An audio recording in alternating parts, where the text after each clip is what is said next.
Every day we get dressed and may not realize the effects that the clothing we wear may have on the way others perceive us. In a society where what we wear may enable others to have an inside look at the social class we come from, it's important to have an understanding of how clothing enables or disables us. Clothing becomes a means of nonverbal communication, especially for women in the 21st century. On Sunday, April 30th, the RAFT, Reaching Across Faith Traditions, and Ocean County Diversity Initiative are hosting a panel discussion on how religion influences women's dress, empowerment, expression, or oppression. How does appearance shape your perception? Today I have with me Samantha Gertner, a board member at RAFT, as well as Lisa Gertner and Mona Khan, co-founders of the RAFT Foundation. Thanks for speaking with me today. So what inspired this panel discussion that you're hosting? Okay, so a few months ago, almost a year ago, if you remember, there was a big hoopla about women wearing burkini on the beaches of south of France. And there was a big controversy about it. Apparently the mayor of that little town came and forbade the women to wear those things, thinking that they are wearing burkini. First of all, let me explain what burkini is. Burkini is a play on bikini, but it's a bathing suit that covers up the whole body from head to toe. So almost like a swimsuit in Olympics. So there was a big controversy about that. And one day I was driving, and there was on NPR there was this interview of that particular mayor, and he was saying how offended he was that there were women, Muslim women, wearing such clothing on the beach, and that was very offensive to the French culture. And what made me interested in that discussion was when he said that they must be wearing those clothes because they are oppressed, or somebody has forced them to wear that. And that got me thinking, oh my goodness, I mean, I don't wear a burkini, but I don't wear a bikini either. And my thing is that, is it possible that those women are wearing because they want to wear, because they want to cover themselves up while enjoying the beach, while being at the beach and things like that? So that's where it kind of, the bug was planted in my head, and I really wanted to have a conversation, a fun discussion about this. So I texted my friend Lisa here and Shanaz, who is another committee member, and they were both very encouraging and excited and said, let's just do it. And I think the idea maybe came from there, but then Lisa Gertner just ran with it. And she has made humongous strides in getting these things together. Can you explain some of the strides? Well, I wanted to collect a panel of academics to take a more academic approach to this and look at it about why we make the assumptions that we do, and why certain women dress the way they do, based on their religion or based on their culture.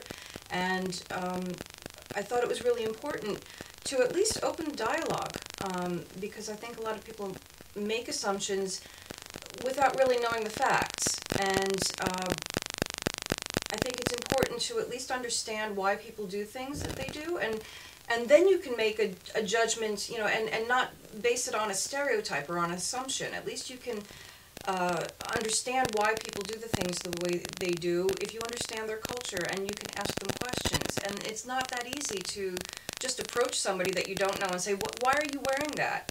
So this is going to provide a vehicle, an opportunity to get to know someone who has a different background than you have, and ask them questions in a respectful way.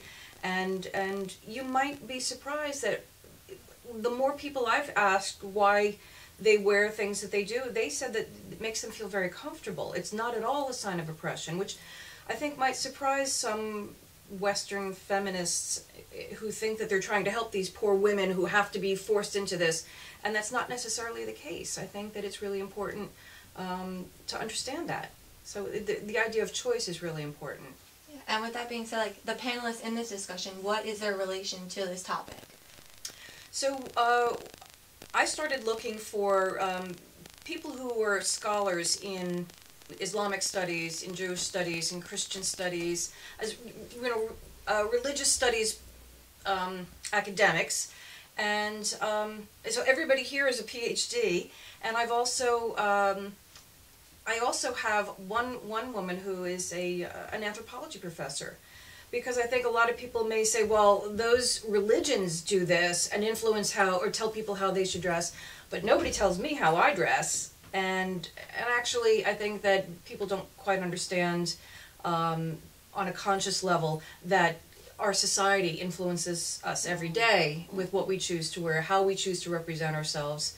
So I think that's something I think is going to bring the whole thing together, to make people understand. It may not be on a conscious level, but on some level we're being influenced, all of us. So at least we can understand that.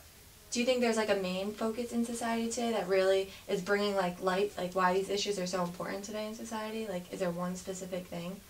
I think that the world is changing a lot, and that makes some people very distressed. It makes them feel very uneasy because they just don't understand what's happening, or they don't understand the other, and that it might be based in a little bit of fear there, the fear of the unknown. So I think that when people don't understand what's going on, why somebody's acting the way they do or do what they do, it's just natural for us, with all the information that we're receiving, to try and make sense of it all. And so we try to make, that's how we make generalizations, and that becomes stereotypes. And sometimes they're not correct, those stereotypes. So I think that people might be basing a lot of their prejudice and biases on misinformation. And I'm seeing that in our local communities. And I think that I just want to try and bring people together to create some understanding and create a larger community where everyone feels comfortable. Yeah, I think that's really cool.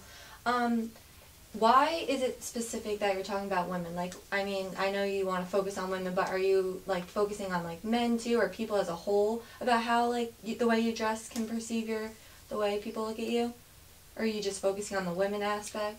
For this event, we are talking about women because we actually met through Daughters of Abraham, which is a women's book club. It's an interfaith book club. So our committee is all women. I think that the dialogue may progress to include men, but we were looking for this event specifically about women.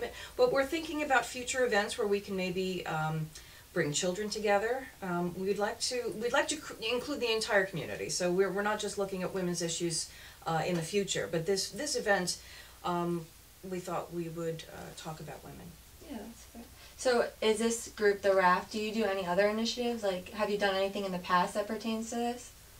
Well, this is our first official event as RAFT, but last year, because we met through Daughters of Abraham, the more we got to know each other, there were mainly Muslim women and Jewish women and a couple of Christian women, and we would talk about the books that we were reading, and then our conversations after the books were done would start to spill over into our personal backgrounds. And so we learned about each other, and the more we learned we had in common.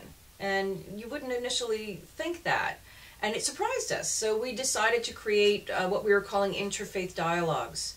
And the Islamic Center of Ocean County was kind enough to host us for several events. We broke their fast during Ramadan at Iftar. Yeah. And they hosted us for a lovely evening, and we gained a lot of insight there.